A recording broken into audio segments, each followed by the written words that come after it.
Alright, so my name is Jake Champeau. I'm doing a presentation for our interpersonal communications class. I want to thank you guys for being here and let me do my presentation in front of you guys. So for interpersonal communications, we had a case we have to do. It's about a situation that can happen to any police officer, in the line of duty, and pretty much I'll read to you the scenario.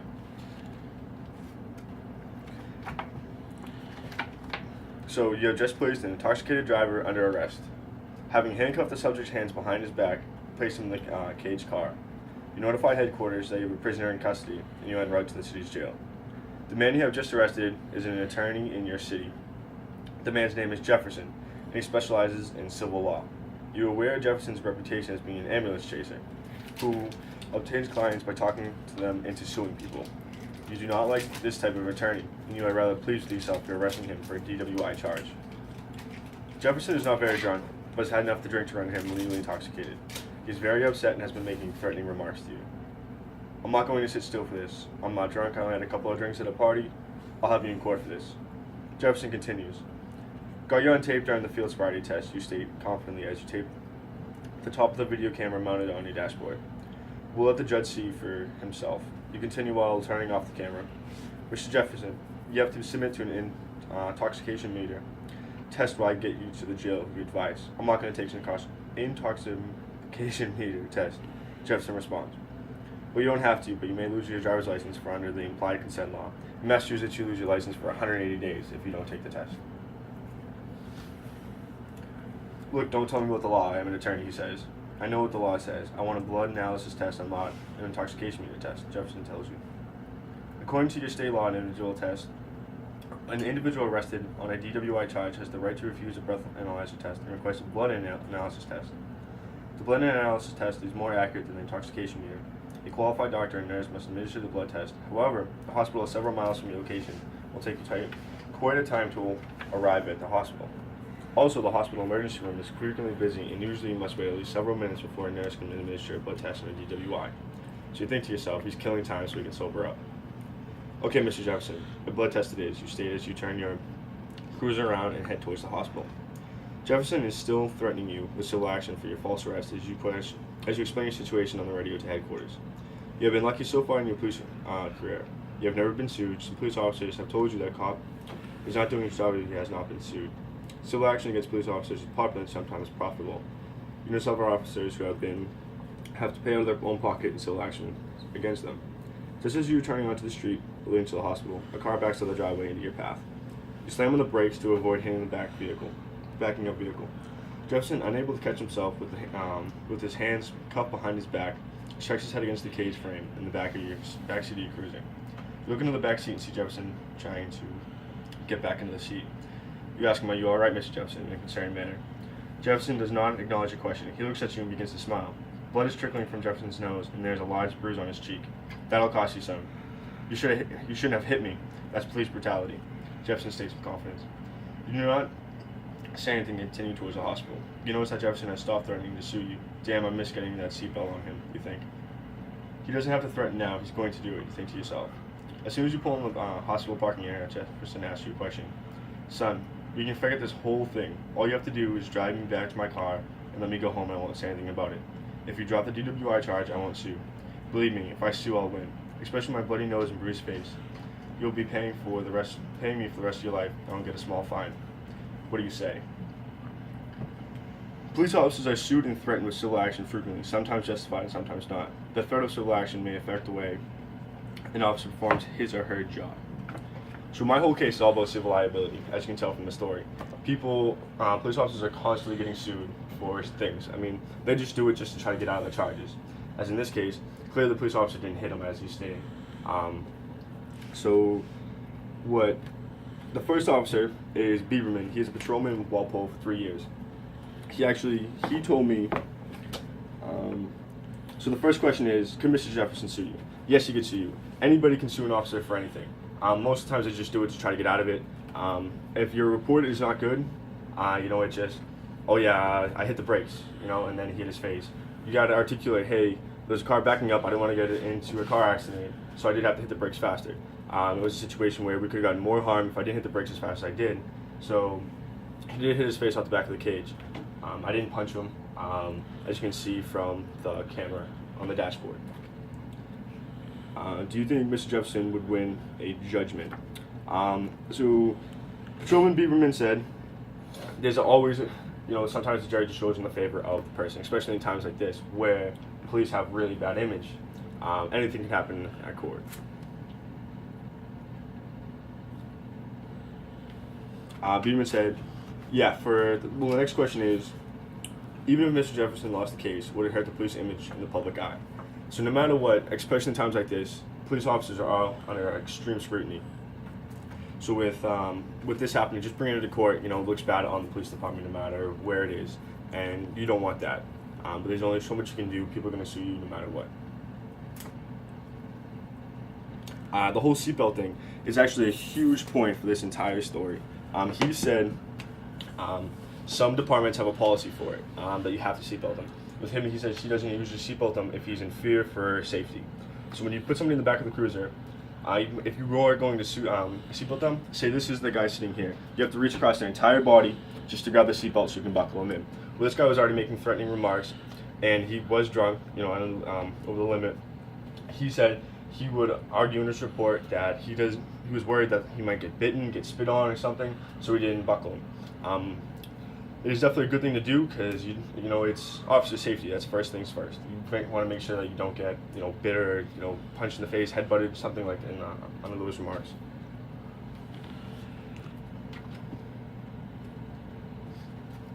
And so what he said, his first course of action would be, once this happened, he would have stopped as soon as he hit his face off the back of the cage. He would call an ambulance immediately to provide him with medical attention. This is huge because you want to make sure that you're putting the suspect's health conditions first at everything. So then when you call the ambulance there, you're not going to have time, driving to the hospital so then he can make up something that happened. As soon as it happens, you call the ambulance, they come and check him out right then and there.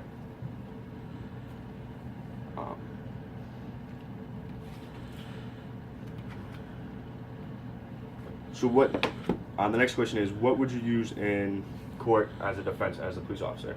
So he said your report is your biggest case that you can, evidence you can bring into to court. So you're going to put in there about the whole having to slam on your brakes because you didn't want to get into a car accident. You're going to put for the whole officer safety is why you didn't seatbelt them. That's a huge critical thing because it all depends on which department you're on, but some policy says you do have to seatbelt them, some don't.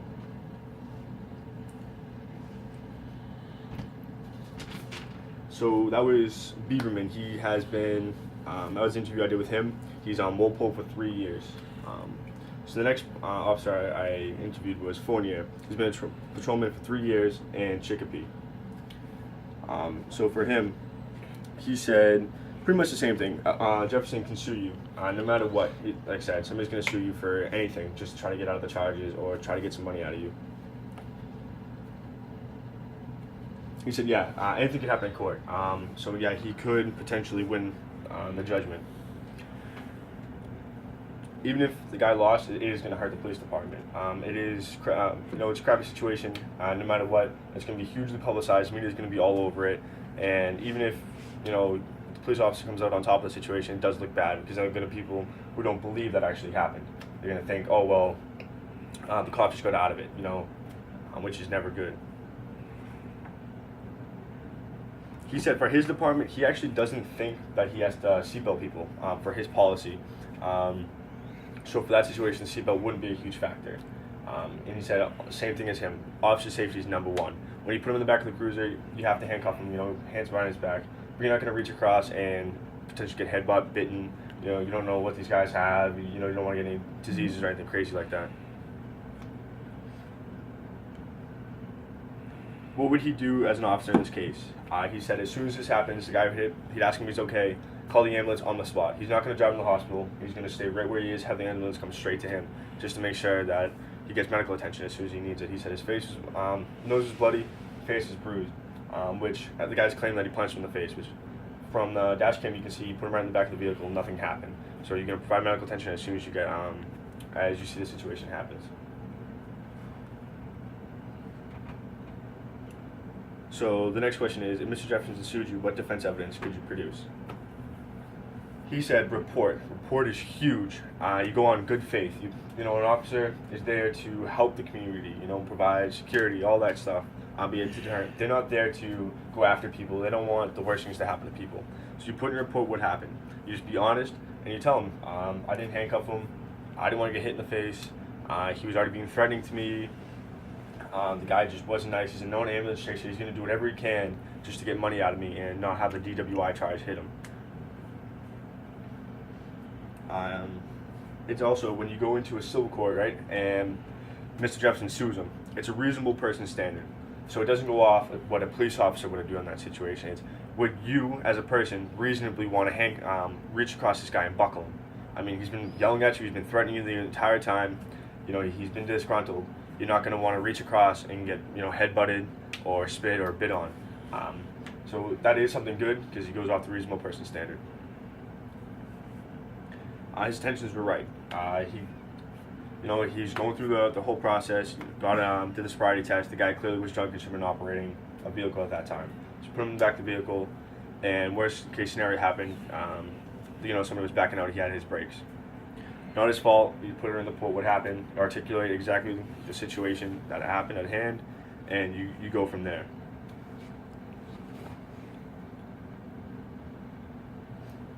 Also, you never accept what the guy offers you to drive him back to his car. That's not what you want to do. First off, it would never work.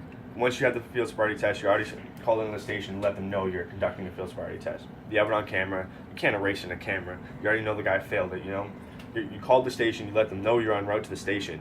So, no matter what, you don't accept the situation. And that was one of the questions, would you take him up on his offer? No way. I mean, even if you did, you're an idiot. It's going to end up happening where it comes back on you. Plus integrity. Number one thing is being a police officer, integrity. You're supposed to be held to a higher standard than the rest of people and civilians. So that was Fournier. Like I said, he's a patrolman, 3 years for Chicopee Police Department. The last officer I interviewed was Officer Villa Bizzaro. She's a patrol officer for 2 years with Lawrence. She actually deals with a lot of people disgruntled and always calling your name. She actually told me a story about almost the exact same situation happened. She had a girl in the back being very, very uncooperative the entire time. She was pissed she was getting arrested, and she threw her in the back. Well, put her in the back of the vehicle, handcuffed and everything. She didn't seat buckle her because of that situation. The entire time she was yelling at her. She didn't want to reach across. She's not the biggest officer. She said best case scenario, which didn't happen in her situation, if you have a second officer with you, you can actually have them go through the other door and hand you the seatbelt, so you don't have to be so close. Because, as I said earlier, you're going to reach across. You're literally this close to the person's face when you're going to buckle them. Where that person was being, very threatening and disgruntled, she didn't want to get bit, head-butted, or, so many things could happen in that situation, especially where they're already, pissed off at the officer for arresting them. While she was driving, she actually had somebody backing up almost exactly like this story. It's kind of funny. And she did. She fell forward. She hit her face off the cage. She did. She called the ambulance right off the bat to make sure, to provide health care for this lady. Because even though she's being terrible towards the police officer, the person still is a person. You want to offer them medical attention as soon as something bad like that happens. She said, yeah, even if the person sued and they lost, it's still terrible for the police department. It looks really bad, especially with media and all. It's crazy. Media can blow something up that's from nothing and make it huge, even though clearly the police officer is in the right in most of the situations that they're in.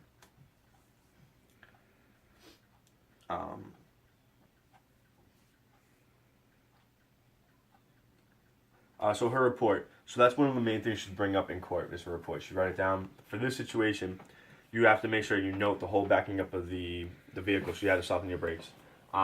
Put the whole seatbelt on. She didn't seatbelt them. She said for her policy, you're supposed to, but officer safety is always first. So, as I've mentioned multiple times now, you're not going to reach across somebody, potentially put yourself in danger. Also, police are held to a higher standard. You're not going to lie in a report. You operate in good faith. You're going to put down a report, honestly what happened, articulate it in the correct manner to make sure you don't leave out any details. You go through all the officers' policies, the department's policies to make sure you are following everything correctly, and you write that down in your report to the best of your ability. You better write that down. You can keep talking. And then So you make sure you justify your report in the report. So what they're going to do is they're going to go after you for any little thing that they think you did wrong. Because even though he was wrong and should have been operating the vehicle, if the police officer does anything wrong in that situation, the whole case can get thrown out. Easy as, like I said, the whole seatbelting thing. But as long as you can justify why you didn't seatbelt them, you're good to go. How much longer do I have? And then, so to hit back on everything, the main points, every officer, so I mean, pretty much got the same answers from everybody. But that's because they're all good officers. They all, they know the biggest parts. This happens to every officer. I asked them personally how many times they've gone to court. They said they've lost count because everybody fights them. Everybody brings them to court just to fight it, just to get that chance to get out of it. The defense attorneys are always going to attack them for character issues, for flaws in their report, which is the huge thing. The main thing they always hit on was the report. Because if you don't write it down in your report, they're going to tear it apart. And you're going to look bad. You're going to make the department look bad. And from there, throw it out. And then your career, from there, now you have that hit on your mark. So maybe, you get suspended. Or you get suspended without pay and stuff like that. So now it's going to hurt your career opportunities from getting promoted from patrolman further up into whatever you want to work into from there. This whole case is civil liability. Integrity and liability is huge. You're always going to operate on the higher standard. You enforce the law, you have to be above the law. Make sure everything you do is the right thing to do all the time. Are there any questions that you guys have so far on the case? Nope. No questions.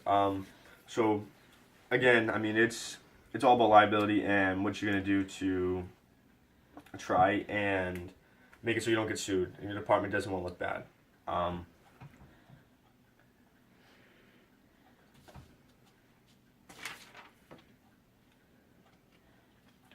You want to make sure the ambulance gets there as soon as possible. You're gonna call it in. I hit on it a couple times, but I just want to summarize. As soon as that whole situation happens, you want to make sure medical attention is there. First thing that happens, their safety and their health is the most important thing. Even though a lot of the times, like Officer Villanaro said, she had somebody yelling at her the entire time. Sometimes your feelings get in the way, but you can't let that happen. Just because they're being mean to you, saying cruel things, you have to be above it. Maybe the person's intoxicated, under drugs. You got to understand that no matter what they say to you, you still have to enforce the law and still be professional in any situation that occurs. So then once that happens, then the huge thing I want to hit on again to reassure everybody, the whole thing is really about the seatbelt. Because as you go to court, if you don't articulate in the report why you didn't seatbelt them, it can get thrown out. If you just say, I didn't seatbelt them because I forgot, that looks terrible. You can't just say that. So what you got to say is, for me, for personal officer safety, the entire time he was threatening me, he was being aggressive, I wanted to ensure officer safety, so when I put him in there, I didn't feel safe reaching across and buckling the guy. Even it continued once I put him in there. He was still yelling at me. When I got in the car, he's threatening me. And then he made a false claim that I punched him in the face, police brutality. That didn't happen. I had to hit my brakes because the car was backing out.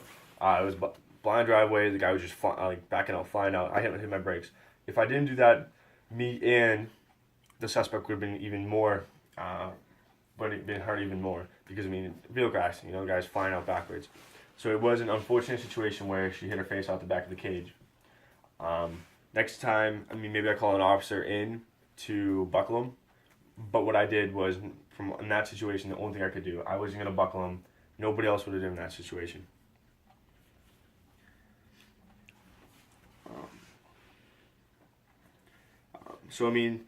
Anything like this can happen. As I hit on, officers get sued all the time for the littlest things. There's nothing you can really do about it. You just have to go to court and just tell them how it happened, articulate it in the correct way, and you're gonna make sure that your department doesn't look bad and going in there just talking out of your ass. You want to make sure that you hit on all the points you need to in your report, and that's going to be your number one defense when you're in court. I want to thank you guys for letting me do my presentation in front of you, and have a great day. Very good.